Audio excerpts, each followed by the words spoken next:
Assalamu alaikum dear students. Hope that you are fine. Guys, it's our first class with you. Okay. Chemistry की class start करने से पहले मैं fresher student के साथ कुछ बातें शेयर करना चाहता हूँ, क्योंकि वो मासूम बच्चे होते हैं एमडीकेट की दुनिया में। रिपीटर्स को काफ़ी नॉलेज होती है एमडीकेट की प्रिपरेशन को, और उन्हें ये समझ आ जाती है कि एफएससी से एमडीकेट की प्रिपरेशन बिल्कुल डिफरेंट है। तो इन दोनों को जो है ना आप मिक्स ना करें।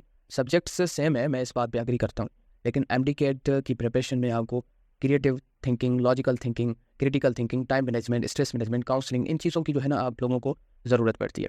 अगर जो है आप इन चीज़ों को अवॉइड कर रहे हैं तो चांसेस हैं कि जो है आप एमडीकेट के पेपर के ड्यूरिंग जो है आप टाइम को, स्ट्रेस को जो है मैनेज ना कर सकें। तो इसलिए अभी से जो है इन चीज़ों पर फोकस करें, कंट्रोल करें, इनकी प्रैक्टिस कर लें ताकि आप लोगों को हैबिट हो जाए। ओके, कि हर साल 2 लाख बच्चे जो है एमडीकेट के पेपर में अपीयर होते हैं, जिसमें से 5% से कम बच्चे जो है मेरिट सिक्योर कर पाते हैं, उनकी सिलेक्शन हो जाती है और बाकी जो बच्चे हैं वो रह जाते हैं। इसका ये कतई मतलब नहीं है कि जो बच्चे सिलेक्ट नहीं हो सके तो वो जो है डिसेबल हैं, वो डिसक्वालीफाई हैं, इसका कोई ये मतलब नहीं है। आई नो कि हमारे मुल्क में जो है काफ़ी इश्यूज़ हैं, यूनिवर्सिटीज़ मेडिकल के गवर्नमेंट के जो है बहुत कम हैं, सीटें कम दी जाती हैं, जिन जिन वजह से जो है बच्चे हमारे रह जाते हैं, उनकी सिलेक्शन नहीं होती। तो कोई मसला नहीं है। अगर जो है आप एक रेस में सेलेक्ट नहीं हो सके तो जो है आप दूसरे रेस की जो है वेट करें और अपनी जो है गलतियों को देखें कि मैंने कहाँ पे जो है गलतियाँ की हैं जिस वजह से जो है मेरी सीट नहीं हो सकी। ओके, तो मैं फिर से ये कहूँगा कि अगर कोई टॉपर बच्चा है, जस्ट फिजिक्स, केमिस्ट्री, बायो पे वर्क कर रहा है, तो उन्हें जो है इन चीज़ों पर भी जो है फोकस करनी चाहिए कि स्ट्रेस को किस तरह मैनेज करना चाहिए, टाइम को किस तरह जो है देखना चाहिए। काफ़ी जो है इस तरह के टॉपर बच्चे हैं जो रह जाते हैं, ठीक है, और उनकी यही रीजंस होते हैं कि जो है लास्ट 10 मिनट्स में, लास्ट 5 मिनट्स में मेरे इतने एमसीक्यूज रहते थे जिनकी वजह से जो है मैंने एमसीक्यूज अटेम्प्ट नहीं किया, क्योंकि इसके लिए जो है काफ़ी प्रैक्टिस की ज़रूरत पड़ती है एमडीकेट के पेपर से पहले। तो इंशाल्लाह इन सब बातों से हम आपको अवेयर करेंगे स्टेप बाय स्टेप। तो सबसे पहले हम फर्स्ट ईयर केमिस्ट्री जो है कवर करेंगे, उसके बाद हम सेकेंड ईयर केमिस्ट्री पर आएंगे। तो फर्स्ट ऑफ ऑल हम जो है केमिस्ट्री की डेफिनेशन देखेंगे। 9th क्लास में जो है हम एक ट्रेडिशनली जो है डेफिनेशन पढ़ते आ रहे हैं, या हमारे बुक्स में भी जो है एक डेफिनेशन लिखा हुआ है, बिल्कुल ठीक है, और बच्चे उनको रट भी लेते हैं कि composition, structure, principle, ETC is called chemistry, लेकिन उनको समझ नहीं आती।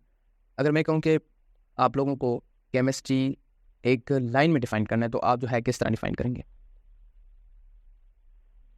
Yes, you can define the term chemistry in only one sentence. It's one sentence, okay, which is a change in matter. I repeat, a change in matter is called chemistry.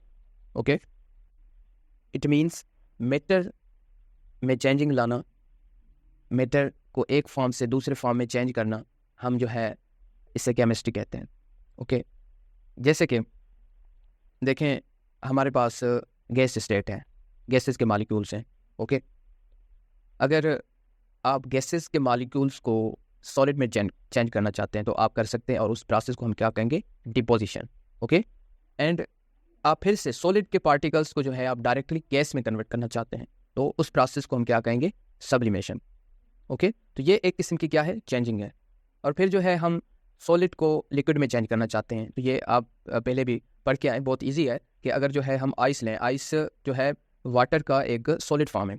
Okay, ice को जब आप liquid में convert करेंगे तो इस जो है process को हम नाम देंगे मेल्टिंग का, और फिर लिक्विड को, वाटर को हम जो है फ्रीजिंग प्रोसेस से सॉलिड में कन्वर्ट करेंगे। तो ये इंटर कन्वर्जन है किसकी? मैटर की। तो आप जो है आप इसे ईजिली जो है केमिस्ट्री कह सकते हैं। अगर आप इन चीज़ों को डिस्कस कर रहे हैं, स्टडी कर रहे हैं, तो दिस इज़ केमिस्ट्री। ओके, तो बजाय कि आप वो रट्टे वाली डेफिनेशन किसी को बताएं, तो आप जो है इस तरह एक जो है लाइन में जो है केमिस्ट्री को डिफाइन कर सकते हैं। ओके, अगर हम इस इंटर कन्वर्जन को जो है एमडीकेट के पॉइंट ऑफ व्यू से देखें तो हम इसे इस तरह डील करेंगे कि जो लिक्विड के पार्टिकल्स हैं उनमें जो है स्पेसिस होती हैं, मतलब जो उनके पार्टिकल्स हैं ना वो एक अरेंजमेंट तो शो करते हैं, पर्टिकुलर अरेंजमेंट शो करते हैं, लेकिन स्पेसिस होती हैं। जब उनको आप बिल्कुल एक दूसरे के करीब लेके आएंगे तो फिर जो है वो स्टेट कन्वर्ट हो जाएगा किसमें? सॉलिड में। अगर फिर जो है आप सॉलिड के पार्टिकल्स में थोड़ा स्पेस देना चाहते हैं तो फिर वो लिक्विड में कन्वर्ट हो जाएंगे। और लिक्विड के पार्टिकल्स को जो है अगर आप बिल्कुल दूर दूर कर दें, एक दूसरे से सेपरेट कर दें, तो वो जो स्टेट बनेगी वो गैस की स्टेट बनेगी। तो जो है अगर इंटरनल स्टोरी देखें ना तो ये जो है पार्टिकल्स के थ्रू एक दूसरे के स्टेट में कन्वर्ट जो है होने लगते हैं।